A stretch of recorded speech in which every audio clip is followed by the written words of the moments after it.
What if your child isn't studying enough? It can be so distressing and disappointing when it seems that your child has potential and capability, but they don't study enough. They don't work hard enough. As a parent, what should you do? First thing that I would suggest is something that you can do on your own. It is to create and maintain an overall positive environment with the child. To make them study harder, don't be angry at them, don't micromanage, don't nag, don't pressurize them. Why not? I'm going to give you some reasons. First, when you micromanage or nag your child to study, why did you get up so late? Why didn't you study for 2 hours? Why are you watching television? You're attacking behaviors which are symptoms of the problem. Such behaviors are symptoms of their deeper interests, aptitudes, personality, and core values, or lack of them. You must work to change the core, not keep attacking the symptoms. And in this case, changing the core is to inspire them and motivate them intrinsically to work hard. The core is to develop an interest or a passion for studying. The core is to develop a meaning for studying.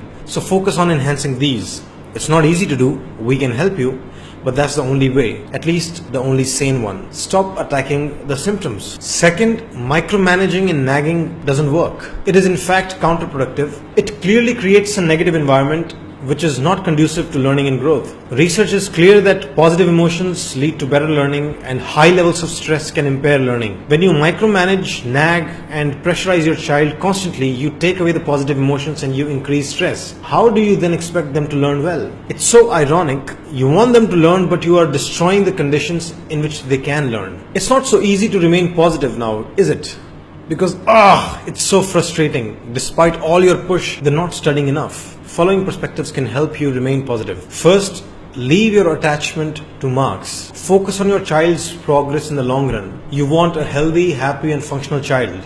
So work towards that. It's really hard to leave your attachment to marks, but you can do it if you remain conscious that marks are a very short-term goal. And if you don't step back from it, it can blind you. So many parents get so obsessed with marks that they forget the long-term goals like the child's actual learning, their sleep, diet, fitness, mental health, recreation, social integration, etc. All of these are nowhere in the list of priorities. What kind of life would your child create for themselves if you ignore all of that? You must take a long-term view on life. So if you focus on the bigger picture and let go of the attachment to marks, you won't suddenly become disappointed or angry every time you hear your child scored less than your expectations. You'll remain positive, which is good for you, good for the child, and good for the relationship. Second, many parents fear that my child simply isn't hardworking. How will they ever become independent, much less successful? As for hard work, remember that whenever your child finds practical work, something hands-on, they might automatically work really hard. School books inherently are not good at generating motivation to work hard. So don't judge their hardworking capacity by their current levels, which you see at studies. Everyone has a capacity to work hard,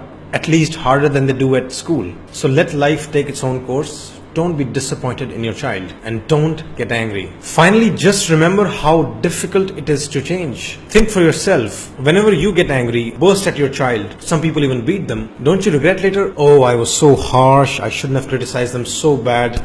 I won't do it again. But then you do it again. If you can't change your personality, being so wise, then how do you expect your children to change so quickly? Any kind of change is hard.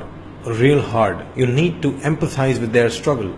Growth isn't easy. Be kind and more accepting. Hope that gives you motivation and perspective to create a positive environment. That's it. If you think your son or daughter needs counseling or life coaching, you should book an appointment with me. I help adolescents and young adults in following areas: taking responsibility and developing work ethic, improving concentration and productivity, controlling addiction to video games, phone, TV, internet, and social media, managing anger and bad temperament, reducing social anxiety, enhancing social skills and learning to build friendships, developing crucial human values like respect, gratitude, humility, compassion, etc., establishing basic health habits for diet, sleep, and exercise. I'm sharing my personal number so you can book an appointment. Remember, just because counseling can make you stronger and wiser does not mean you're weak right now. Counseling is just another form of learning.